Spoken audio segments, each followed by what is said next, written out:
প্ৰাণীৰ মানুহৰ জীৱনৰ কাৰণে প্ৰাণ আমি পানীৰ সহজতে আমি ঘৰৰ যিটো টিউবৱেলৰ পানী সেইটো আমি ব্যৱহাৰ কৰি ইমান আহিছিলোঁ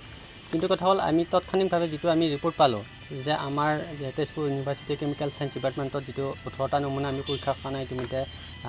নিৰাময় ট্ৰাষ্টে লৈ গৈছিলে তাতে ৰিপৰ্টত ওলাইছে যিহেতুকে আপ টু 71% আমাৰ আৰ্ছেনিক ওলাইছে য'ত থাকিব লাগে 0.117 থাকিব লাগে কিন্তু কথা হ'ল সেইলৈ আমি মৰ্মাহত হৈছোঁ আৰু আমাৰ গাঁওবাসীক লৈ আমি নিজকে বহুত চিন্তিত হৈছোঁ কিয়নো আমি অজানিতে ইমান দিনে মানে বিষাক্ত পানী সেৱন কৰি আছিলোঁ আৰু এইটোও যে অকল টিউবৱেলৰ পানী আমি যিহেতু ঘৰত উৎপাদিত সামগ্ৰী যেনে শাক পাচলি হওক বা আমাৰ ধান খেতিয়ে হওক তাতে আমি টিউবৱেলৰ পানী ইউজ কৰোঁ গতিকে এই টিউবৱেলৰ পানীটো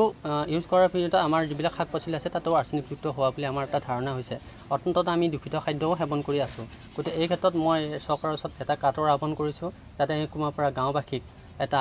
উচিত পথলৈ লৈ আমাক খোৱা পানীৰ সুব্যৱস্থা কৰি দিব বুলি মই কাটৰ আহ্বান জনাইছোঁ ৰোগীৰ সংখ্যা